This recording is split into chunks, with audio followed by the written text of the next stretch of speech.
Ravolbe rapporte un Teilim où David Amelech dit au psaume 109, verset 4, Va'ani tefila.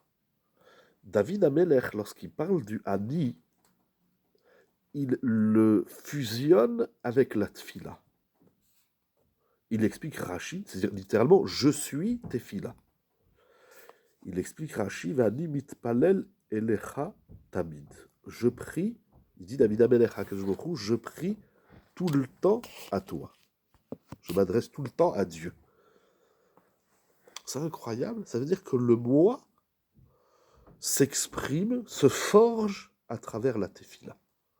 La tefila, c'est pas quelque chose qui se fait par le moi, à travers le moi. La tefila, c'est l'expression du moi. C'est incroyable. Se basant sur un texte de la Gemara dans Baba Kama d'Avbet Hamoud Aleph, qui nous parle de 4 éléments qui causent des dommages.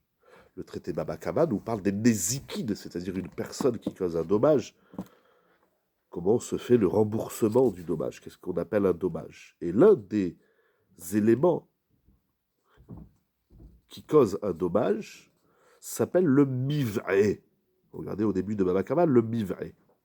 Demande la Gemara, qu'est-ce que le miv'e? Elle ramène une discussion, mais l'opinion de Rav nous dit miv'e ze Adam. C'est l'homme. C'est l'homme qui cause un dommage. Alors voilà les conséquences, etc. Là. Pourquoi Rav appelle l'homme par miv'e?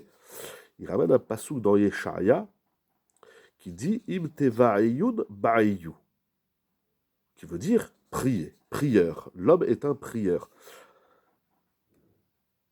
Ça veut dire que, nous dit Rav Wolbe, nous voyons que l'essence de l'homme, c'est la tfila. Et ce qui est intéressant, et là il faut réfléchir beaucoup et profondément, c'est pourquoi l'homme est appelé un mitpalel lorsqu'on dit que l'homme il cause un dommage. Je vous dis, il n'a pas été mitpalel. Peut-être c'est justement lorsque l'homme ne prie pas, il cause un dommage. Le premier dommage, c'est lui-même. Celui qui ne prie pas, il s'abîme. Je ne sais pas pourquoi dans cette sougia des zikim, l'homme est appelé un mitpalel. Mais ce que nous voyons dire à Volbe, c'est que les chachamim n'ont pas trouvé d'adjectif plus structurant et définissant l'homme, et de la façon la plus précise et détaillée, que de dire qu'il prie et qu'il parle au Créateur. Chose que même les anges ne peuvent pas faire. Les anges, les malachim ne parlent pas à Dieu. Ils vont chanter, louer, etc. Meshabechin, mefaharin ou maharitzin, mais ils ne parlent pas à Hachem directement. Seul l'homme se tient devant le Créateur de tous les mondes et lui parle. C'est ça que dit David Ameler, va'ani tefila. C'est-à-dire que la réalité de mon moi, c'est cette prière constante, tamide. L'homme peut exprimer à Hachem ce qu'il veut, ce qu'il a besoin, il demande à Hachem.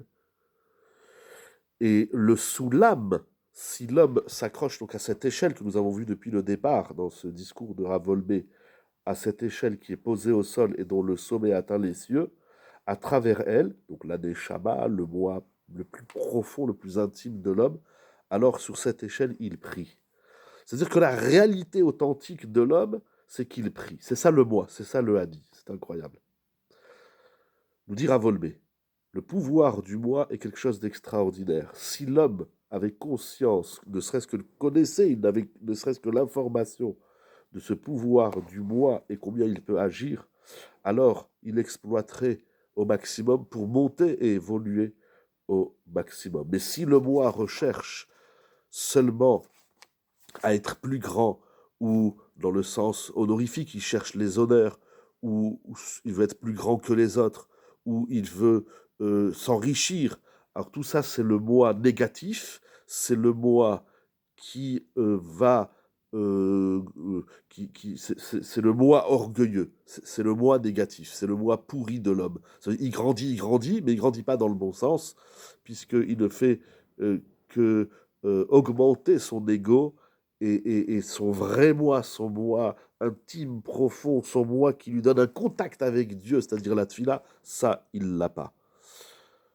Le Hani est un pouvoir immense qui permet à l'homme de monter, d'évoluer sans limite. Et c'est ça le problème, lorsque l'homme il prend ce pouvoir illimité pour des choses basses et petites, il grandit dans sa petitesse et il devient le plus petit des tout petits. C'est intéressant comment Ravolmé formule les choses. Donc ce prix-douche extrêmement délicat et profond, le moi dans la tfila, le moi se reconnaît dans la tfila. On pourrait même dire, dis-moi ce que tu veux, je te dirai qui tu es. Et c'est ça la tfila. La tfila, on exprime le moi, on forge le moi, on puise au plus profond de son être son moi authentique, son moi véridique.